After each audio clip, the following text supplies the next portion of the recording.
بسم الله الرحمن الرحیم. این سومین حلقه درسی ما از عقیده طحاوی با شرح ابن ابوالعز حنفی هست و اینجا ما درس گذشته درباره سه نماد توحید و این چونین اساساً پیامبران به توحید الوهیت و عمل کردن به محتوای آن آمده بودند برای اینکه توحید ربوبیت را هر کسی که عقل دارد گفتیم قبول دارد.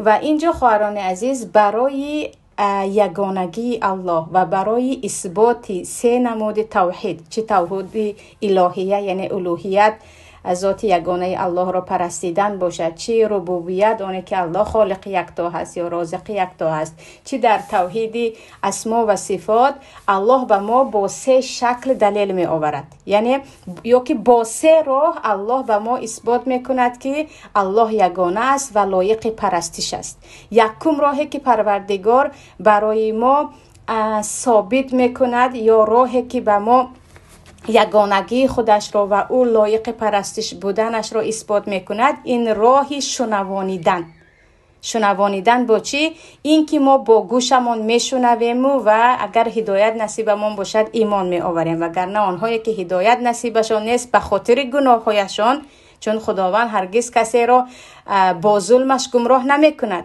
فلما زاغوا ازاغ الله قلوبهم میگوید الله، یعنی آنهایی که خودشان از دین رمیدن، خودشان مستحق هستند، آنها را چی میکند؟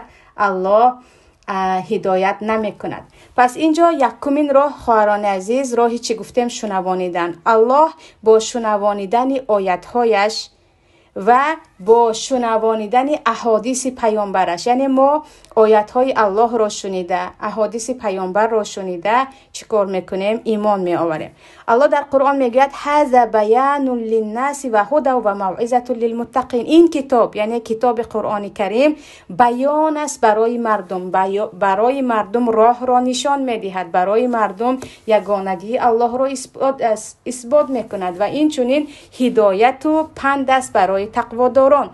در آیت دیگر میگوید و انزلنا الیک الذکر لتبین للناس ما نزل الیهم لعلهم یتفکرون. و ما به تو ذکر را نازل کردیم، قرآن و سنت را نازل کردیم تا اینکه تو برای مردم آن چیزی که به آنها نازل شد بفهمانی. یعنی قرآن و حدیث برای فهماندن ما برای راست علل خصوص شناختن الله یگانه و پرستش آن نازل شده است. دویمش گفتیم سنت که حدیث پیامبر هم چه است؟ بعد از آیاتهای قرآن کریم است. برای همین دلیل به یگانگی الله، دلیل به توحید و هدایت و عقیده عموما از قرآن و از سنت می شود. دویم راهی اثبات کردن یا راهی که پروردگار میخواهد با ما ثابت کند یگانگی خودش را و عبادت او را، این راه دیدن است. با راه دیدن که اولا با دیدن پیامبران و معجزه های آنها مردم ایمان می آورند و این چنین با دیدن مخلوقات الله، بزرگی الله در کون. برای همین درباره اولا تفکر کردن و درباره تدبر کردن در مخلوقات الله آیات ها کم نیستن. این فی خلق السماوات والارض و اختلاف اللیل و النهار لآیات لأولی الالباب میگوید الله. در دگرگونی شب و روز و در آفرینش زمین و آسمان ها نشانه های بزرگی پروردگار است، اما برای کی؟ اولی الالباب، صاحبان عقل. اونه که عقل ندارد هزار به نزدش معجزه آید هم مثل ابو جهل و ابو لهب ایمان نمی آورد، یا اینکه اونه که هدایت نصیبش نیست. پس دویم راهی دیدن است که با دیدن پیامبران، معجزه های پیامبران و این چنین با دیدن مخلوقات الله انسان الله را میشناسد و فقط شناختن کافی نیست، به عبادت الله میشتابد. و الله میگه لقد ارسلنا رسولنا بالبینات. ما تمام پیامبران خود را با حجت های واضح فرستادیم، با علامت های نشانه هایی که کسی میدید میگفت که این که هست این پیامبر است، و جز بعضی ها که باز هم میدیدند و میگفتن نه این ساحر است. و سوم راه عقل است، یعنی اونه که عقل سالم دارد، پیشتر هم گفتیم هرگز نمیتواند نادیدگیری کند که این زمین و آسمان و این همه چی دارد، خالق دارد و آن خالق لایق پرستش است. پس با این سه راه، با راه شنوانیدن و بینانیدن و که ما باید بینیم و ایمان آوریم و عمل کنیم و این چونین با راه عقل الله برای ما بودن خود و لایق پرستش بودن خود را اثبات کرده است. و اینجا خواهران عزیز فرقه های هستند، علل خصوص صوفی ها، دربارشان ان شاء الله شاید در همین کتاب شاید بعداً صحبت کنیم. گروه هستند که میگویند ایمان به الله را، اما صوفی های هم تا 56 فرقه هستند خطا نکنم، یعنی فرقه هاشون خیلی زیاد است. آنها هم یک گروه آدم ها از صوفی ها میگویند راهی اثبات الله مثلا با گوشه‌نشینی میشود، تو تنها در یک تاریکی چند روز یا حتی چند ماه فقط یک کمی از خوراک میخوری و فقط ذکر میکنی خداوند خودش رو به تو عیان میکند. و به الله یگانه قسم خواهرها، من شنیدگی هستم علل خصوص در ترکیه بعضی زنهای رو که میگویند من خدا رو دیدم عبادت کردم سبحان الله، یعنی از اینم گمراهی بدتر نیست. نمیدونم چی رو دیده باشد و چی میگفته باشد. یعنی بعضی صوفی ها میگن نه، با طریقه دیدن و شنیدن و عقلی که مثلا الله با این راه به ما اثبات کرده است، نه با چند راه ها هست. یعنی بعضیشون با نمودهای رقص، با دایره رقص کنان، بعضیشون چند وقت از مردم دور شدن و چله نشستن و 60 نشستن و 80 نشستن. ولی اینجا ابن ابوالعز یک سخنی خیلی عجیب میگویند گوش کنید، شما میگوید که راه های دیگری هم هست که اون راه رو فقط اولیا میدونند که بودن الله رو و حتی به دیدن الله انسان مشرف میشود و این چیزها. میگن شما با ما اتفاق هستید که تقواترین انسان بین مسلمان کی هست؟ محمد صلی الله علیه و سلم. به توحید عالمترین ها پیامبران بودند، در درون پیامبران باز 4 پیامبری بهترین هستند، اولی العزم هستند. حضرت موسی و حضرت ابراهیم و حضرت محمد صلی الله علیه و سلم و نوح. اینها میگن اینجا ابراهیم هستن، محمد صلی الله علیه و سلم هستن. اگر با این راه انسان به توحید حقیقی رسد، چرا پیامبر این راه رو به ما نشان ندادن؟ یعنی اگر گپ شما راست باشد و برای به توحید رسیدن و صاحب عقیده گفتیم قوی شدن، باز راه‌های دیگری باشد مثل عبادت‌های مخصوص در تاریکی ها، در جای‌های، چرا پیامبر این راه رو نگفتن؟ چرا صحابه ها نگفتن؟ مگر پیامبر بخبر بودن از این؟ مگر پیامبر این راه‌های شما رو نمیدونستن؟ چرا پیامبر دایره زنی نکردن در مسجد برآمده؟ اطراف دور زنان مثل زمین ما دور میزنیم و خدا رو میابیم، این گپ‌ها رو چرا پیامبر نکردن؟ برای همین این بهترین دلیل از خواهران عزیز، نفرانی که یک چیزی باطل رو میگویند با همین راه ما به جنت میدراییم، با همین راه ما صاحب این میشویم، آیا پیامبر این کار رو کردن؟ آیا صحابه ها همین کار رو کردن؟ آیا دیگر علما، تابعین و اتباع تابعین که ما از آنها تمام علم شریعت و دینمون رو یعنی میراث به میراث، سند به سند گرفتگی هستیم، این کارها رو کردن؟ یا شما این رو میگوید و دیگر میگوید نه این رو؟ پس کی به شما نشان داد؟ در همینجا حکایه دیگر هم هست. میگن باره یک انسان سنی و یک انسان شیعه مذهب ها رو هم میدونید، آنهایی که بعضیشان حتی حضرت علی رو به درجه پیامبری از آن هم بالاتر رساندگی هستند، زیادیشان از الله زیادتر حضرت علی و حسن و حسین و عباس و اینها رو میگویند باره یک عالم سنی با شیعه ها مناظره داشت، یعنی سپور داشت، با روسی سپور میگویم.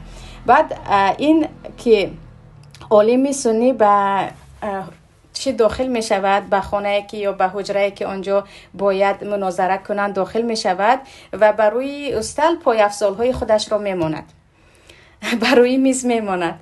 بعد اون عالم شیعه می گوید آخر این از اخلاق دور نیست، مگر چرا پای افضالت را بالای میز می مانی یا چرا همراه خود تا اینجا در آوردی؟ آن سنی میگوید آخر در زمان پیامبر شیعه ها زیاد پای افضال ها رو میدوزیدن، شما هم شیعه هستید، من میترسم. بعد آن شیعه میگوید مگر در زمان پیامبر شیعه وجود داشت؟ بعد این عالم میگن خیر اگر در زمان پیامبر شیعه وجود نداشته باشد، شما آدم هایی هستید که بدعتکار ناپیدا هستید، پس برای چی من با شما مناظره کنم؟ یعنی الان خودتون رو ما شیعه هستیم، تشیع هستیم میگوید، پس شما چی هستید؟ عموما وجود نداشته در زمان پیامبر، در زمان صحابه ها وجود نداشته. انسان ها هستند که بدین پس رابطه ندارد و برمیگردند. برای همین اینجا چیزهای زیاد میشنوید. ابن ابوالعز حنفی هم میگن آخر های مردمی که میگید راه های دیگری برای رسیدن به الله هست و یک عبادت های عجیب رو میگوید، مثل اینکه فقط یک دانه گندم میخوری و چند روز روزه میداری، مثل اینکه چند چیز ذکر میکنی، یک و یک بار پیامبر رو میبینی، در خوابت فلانی رو میبینی. پیامبر این راه رو به شما نشون دادن، صحابه ها به شما این راه را نشان دادن. ابو حنیفه در یگان کتابشان گفتن که این کار رو کنید شما دیگر یک بار عالم میشوید. نه آخر پس این چیزها چه هست؟ بدعت های محض است. و اینجا خواهران عزیز میگذاریم به بیت دیگری امام طحاوی، خیلی گفتم با شکل نظم نوشتگی هستن عقیدهشان را. میگویند ولا شیء مثله، و هیچ چیز مثل الله نیست. یعنی یگان چیز، یگان کس، هیچ چیز وجود ندارد که مثل الله باشد. این آیتی چی هست؟ یعنی این سخنشان از آیت شورى آیت 11 است که الله میگه لیس کمثله شیء، اما در دوامش و هو السمیع البصیر، و هیچ چیز مانند الله نیست. ولم یکن له کفوا احد، اما الله سمیع و بصیر است، شنوا هست و بینا هست. انا همینجا خواهران عزیز مسئله بحثی بزرگ ما با معترضی باشد، با اشعری باشد شروع می شود. چه خیلی که من به شما در درس پیشتره گفته بودم، اینجا فرقه جهمی پیدا شدند و تمام صفتهای الله را انکار کردن. همین خیلی نه؟ و چرا انکار کردن؟ گفتن اگر ما این صفتها را به الله لایق دانیم، یعنی ما یک تا الله نیو چند چیز رو میپرستیم. سمیع یعنی گویا که یک خدای دیگر، بصیر بینا خدای دیگر. این رفت. یک گروه دیگر هستند خواهران عزیز، گروه اشعری. گروه اشعری خودشان را به ابوالحسن اشعری نسبت میدهند. ابوالحسن اشعری مرگشان 324 هجری هست، خطا نکنم 260 بود یا 262 بود تولدشان. مهم مرگشان 324 هجری است. 324 هجری یعنی خیلی به عصری کیها، به عصری تبع تابعین و اینها نزدیک است. ابوالحسن اشعری در اول در حقیقت معتزلی بودن، یعنی گروهی که عقل رو همیشه از آیت و از حدیث بالا میدونند، تا 40 سال همراه آنها میشوند، اما بعدا توبه میکنند و به منهج پیامبر صلی الله علیه و سلم یعنی اهل سنت برمیگردند و کتاب ایبانه دارند، عقیده. در اونجا میبینید که کلا گپشون دیگر است، اما پیرواشون تا امروز هست. در ازهر هم پیرواشون زیاد بود، در ازهری که در مصر است. اما چیزی خوب در ازهر این بود که در کتاب عقیده چند قول رو می آورند، شما همش رو میخوانید و دیگر دلیل قویش رو گرفته میفهمید که حقیقت در کجا است. اینجا خواهرها اشعری ها اگر جهمی ها چی گفته بودیم، تمام صفات های الله رو انکار میکنند. دیدن، شنیدن، گپ زدن، محبت، بد دیدن، همش رو انکار میکنن. اشعری ها میگویند فقط 7 صفات رو به الله ما نسبت میدهیم، 7 صفات رو، بقیه یگان صفت رو ما نسبت نمیدهیم. 7 صفتشون صفت حیات میدانیدن، زندگی، علم، قدرت، اراده یعنی خواستن، سمع شنیدن، بصر دیدن و کلام گپ زدن است. کلام یعنی فقط همین 7 صفت میگویند. بقیه تمام صفت هایی که صفت استوا باشد، صفت دست باشد، چشم باشد، خنده باشد، یا اینکه بغض باشد یعنی بد دیدن باشد، غضب باشد، اینها رو میگن نه این صفت هایی هست که اگر به الله نسبت دیم، به انسان مانند کردیم، به مخلوق مانند کردیم، ما نمیدیم. فقط همین 7 صفت رو میگویند خلاص. اما ما اهل سنت و جماعت، یعنی فرقه اهل سنت و جماعت، تمام صفت هایی که در قرآن کریم و در احادیث صحیح با سند آمدگی است به الله نسبت میدیم. همه صفت ها رو، تمام صفت هایی که در قرآن آمده است، تمام صفت هایی که در احادیث آمده است. اکنون من همینجا یک جمله گفتم خواهران، خیلی دقت کنید. گفتم مایان اهل سنت و جماعت. وقتی میگیم اهل سنت، معنای اهل سنت چی هست؟ معنای اهل سنت اگر به حدیث نگاه کنید، حدیث در ابو داود و ابن ماجه است. پیامبر صلی الله علیه و سلم میگویند این امتی من یعنی یهود به 71 تقسیم شد، نصارا به 72 تقسیم شد، این امتی من هم به 73 تقسیم می شود، همش در آتش دوزخ است و جز یک قسمش، اون قسمی که نجات می یابد کی هست؟ گویند پیامبر میگویند من کان علی مثل ما انا علیه و اصحابی، همون گروهی که نجات یافتگان هستند، مسلمان های نجات یافتگان هستند، کی ها هستند؟ آنهایی که در راهی که من هستم و اصحاب من و صحابگان من هستند در همون راه باشند. یعنی کاری که من کردم و صحابگان من کردم در همون راه باشند. اینجا یک گروه هستند. خواهران مسئله را باید وسیع‌تر کنم. مثلا وقتی به آنها میگویم درباره صفت الله، مثلا ید، دست در قرآن آمدگی است، آره، ید الله فوق ایدیهم. در حدیث صحیح هم آمده است دستی پروردگار آمدگی هست. با بعضیشون اگر همین کلمه را گفتید یک و یک باره میگن شما مجسمه اید، یعنی شما الله رو به جسم مانند کردید، مگر الله همین گونه دست دارد، دست خود را نشان میدید. اما خواهران عزیز نگاه کنید، من به شما میگویم دستی کامپیوتر میگویم. بعد اینجا ما چه گفتیم؟ ما اهل سنت و جماعت تمام صفات هایی که الله در قرآن گفته است یا در حدیث آمده است به الله ثابت می‌داریم، بدون یگان معناش رو دیگر کردن و تغییر کردن و مانند کردن به چیزی. نه تشبیه میکنیم یعنی مانند به کسی به چیزی، نه تعطیل میکنیم و نه معنایش قدرت است، معنایش چیزی دیگر است. این درمان است، چون که پیامبر این را نکردن. نگاه کنید درباره اهل سنت و جماعت گفتیم که پیامبر چی گفتن؟ فرقه ناجیه یا گروه نجات یافتگان از امت من آنهایی هستند که در راهی که من رفتم و صحابه های من رفتن در آن رفتن. اکنون همینجا تو وقتی که صحابه ها بودند، آیا یگان صحابه را شنیدید که به پیامبر آمده گفته باشد که پیامبر شما گفته دست الله و زمین و آسمان بین انگشتان الله، همین انگشت الله چه خیلی است به ما گوید؟ همین خیلی گپ را یگان بار شنیده اید؟ یا اینکه الله به آسمان دنیا در 3 آخر شب میفراید، میگویند در حدیث ثابت است، آره، و دعاها رو اجابت میکند، گناهگاران رو میبخشد کسی اگر استغفار کند و دعا کند. آیا یگان کس از صحابه ها اومده به پیامبر گفته بودند که چه خیلی میفراید؟ اما نگاه کنید درباره دیگر چیزها پرسیدگی هستند، همین خیلی بسیار چیزها هست که از پیامبر پرسیدگی هستند، اما در این باره نپرسیدند. چرا؟ 100% آنها میدانستند که عقل ما نمیگیرد. برای یک چیز، برای چیز رو من در نظر میگیرم چه خیلی بودنش، ما باید آن را بدانیم، بشناسیم یا مثل او را دیده باشیم. ما نه مثل الله را میدانیم که او مثیل ندارد، لیس کمثله شیء، نه درباره‌اش خبری نداریم که همون گونه که مثلا درباره یک چیز خبر داشته باشیم. پس این چیزهای چی هست؟ عقل انسان درک نمی‌کرده و انسان فهمیده نمی‌توانسته. برای همین در این باره صحابه ها یگان چیز نپرسیدند و درباره‌اش در کتاب‌های تفسیر هم صفات‌های الله فقط مثلا سمیع، شنواگی او مثل شنواگی انسان ها نیست، او تمام مثلا صدای پای مرچه رو میشنود و در این چیزها صحبت میکند. اما چی خیلی مثلا انسان میشنود و ما درباره گوش گپ میزنیم، گوش همین گونه سیستم دارد، بعد نرو پیوسته است، نرو یکم خبر میدهد، دوم این میشود، یعنی پیدا میکنیم گوش مرچه گوشش این خیلی هست اون خیلی هست. اما چون که این چیزها رو میبینیم، میکشایم، درک میکنیم، درباره الله درک کردن نمیشود. آره، مشکلی در آن است که خواهرها وقتی که میگوید صفت الله دست، صفت الله استوا در بالا بودن، آره، صفت الله شنوایی، صفت الله بینایی، علال خصوص درباره دست وقتی صحبت می رود، ید الله یک باره زیادی ها میگوین شما چه خیلی گفتم مجسمه هستی، چه خیلی الله دست می داشته باشد.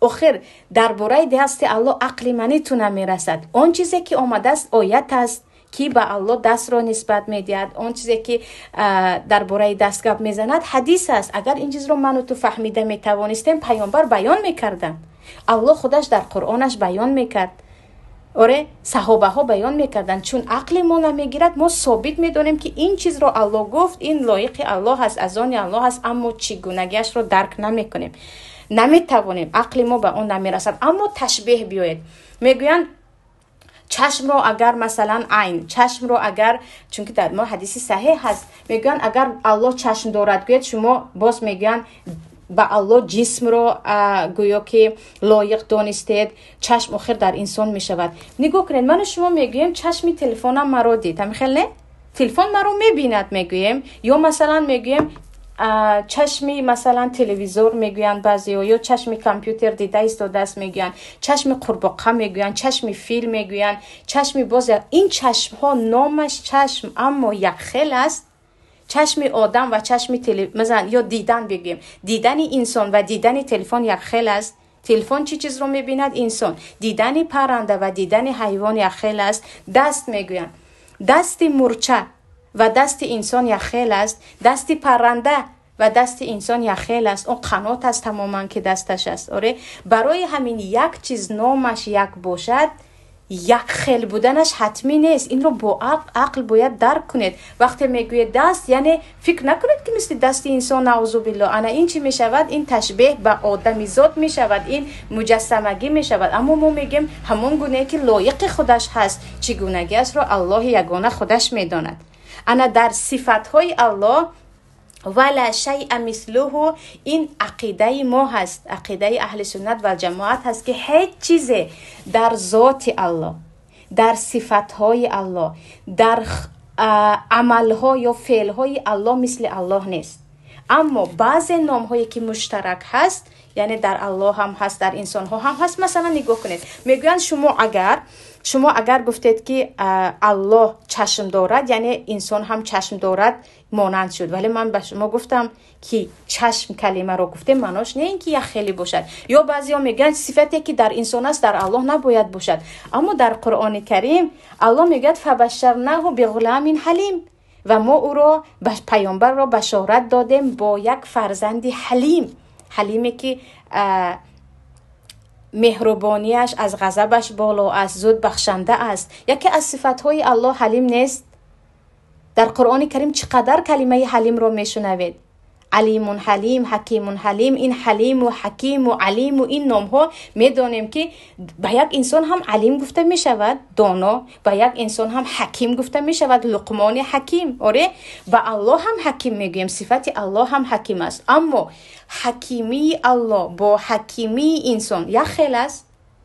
علیمی یعنی دانا بودن الله با دانایی انسان یک خیل است. یعنی اگر شما میگید هر دوش یک خیل است، پس در اینجا تمام مسئله رفت به کفر داخل شدیم. اما در قرآن که خودی الله بعضی بنده هایش رو، مثلا زنی عزیز میگوید زلیخا رو، عزیز یکی از نام های الله نیست؟ و هو العزیز الغفور، عزیز از نام های الله هست. جبار، مثلا جبار در صفت بنده ها باشد، ظالم در صفت الله باشد، ستوده شده ای که انتقام میگیرد از گناهگاران. برای همین خواهران عزیز، بسیار خواهرها در همین جهه میپرسند، مثلا میگویند رحیم ماندن ممکن است؟ نام پدری من رحیم است. مشکل ندارد، چون که رحیم نام الله هست. انسان هم میتواند صفت الله نامش باشد، اما فرق است، فرق کلان است که رحیمی الله کنار ندارد. رحمی انسان به جسمش و به خودش نگاه کرده خیلی کوچک است. برای همین اینجا این گروهی که یک صفت الله رو گفتید شما مجسمه هستید، نه این معنایش دیگر میگن یکم. آیا پیامبر معنای همین رو دیگر کرده گفتن که شما میگین معنایش دیگر هست؟ آیا صحابه ها معنایش دیگر هست گفتن؟ آیا تابعین گفتن؟ نه، چند عالم رو بعد از چند سال نآورید. چند عالم ها چه خیلی گفتیم بعد از 3 عصر مفضله، یعنی بعد از 300 سال پیامبر صلی الله علیه و سلم الکی به دین اسلام هم دشمن ها همچون مسلمان زیاد داخل شدن تا ویران کردن این دین، و هم نفران عقلی، آنهایی که نگاه کنید معتزله همیشه حدیث میگوید نه اول عقل کار میفرمایند، عقل اگر قبول کند بعداً قبول میکنند. جهمیه دربارهشون گفتیم با عقل فکر کردند و ویران شدن. همین گونه انسان ها زیاد هستند. برای همین عالمانی که بعداً عقل رو از آیت و از حدیث پیش دانستن، آنها رو دلیل نآورید و ما حدیث پیامبر رو بیاورید، سخن صحابه رو بیاورید که وقتی گفتن نه چیزی که شما میگید معناش دیگر هست، این به این معنا آمدگی است، کی به تو گفت؟ به این دلیل نداشته باشه ما همون گونه که پیامبر ایمان آوردند و قبول کردن ایمان داریم و قبول داریم. اما اینکه مسئله در کجا میشود؟ صفت الله رو در قرآن در حدیث میبینن یک بار عقل کتی، مگر همین خیلی میشود؟ آخه آیت آمد، حدیث آمد، در اینجا عقل تو کار نمیدهد. بعضی چیزها هست که خواهرها در اسلام ما عقل کدی کار میکنیم. مثلا الله ریبا رو، فایز رو حرام کردگی هست. در چی چیزها حرام کردگی هست؟ پیامبر در حدیث گفتگی هستن. طلا، نقره، گندم، مثلا خرمای خشک، با جو، اینها رو میگوین یک خیل به یک دیگریش دست به دست بدهید، یکی رو زیاد یکی رو کم داده چی هست؟ این ریبا می شود، فایز می شود. برای همین علما میگوین طلا که گفتیم، طلا مثل پول است، پول کاغذی هم می شود به این داخل شود. وقتی که پیامبر گندم گفتن، آرد امروزه هم می شود. یعنی در اینجا عقل رو کار میفرمایند و به آن مانندیش رو هم زیر آن حکم میگیرند. اما در مسئله عقیده کار عقل نیست. همین که من عقلم کتی میفهمم و میسنجم و بعد این چیز رو قبول میکنم، گفتیم عیناً همون فرقه های گمراهی که کلان بعضیشون صفات های الله رو ترک کردن، بعضیشون باشد عموما مثل پناه به الله، مثل یک انسان تشبیه کردن، مثل نصرانی هایی که دیگر بعضیشون میگویند خدا داخل عیسی آمد و در زمین راه گشت. به این راه ها هم رفتگی بعضی فرقه های گمراه که باطنیه میگویند هستن. اکنون اینجا ما چی میگوییم؟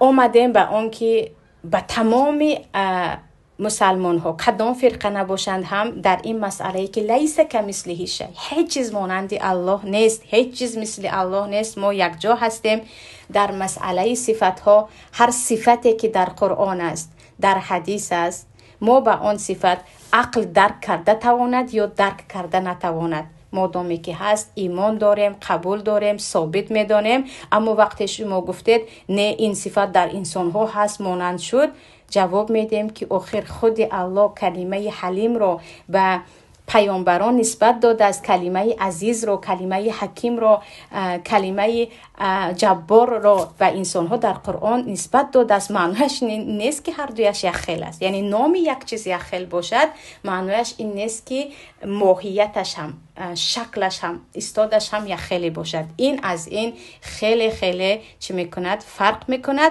و برای این فقط صفات هایی که به الله یگانه در قرآن و در حدیث آمدگی هست ایمان داریم و قبول داریم. و مثلا درباره سمع، شنوایی، ما میدونیم شنیدن چه خیل است چون که در ما هست، اما کیفیتش با چی چیز چه خیل، به این چیزها چه خیل گفتم عقل انسانیت نمیگیرد. این بود خواهران عزیز درس امروزه ما از عقیده. اکنون یکون سوالی داشته باشید بفرمایید، فقط از عقیده نبریم، در همه موضوع.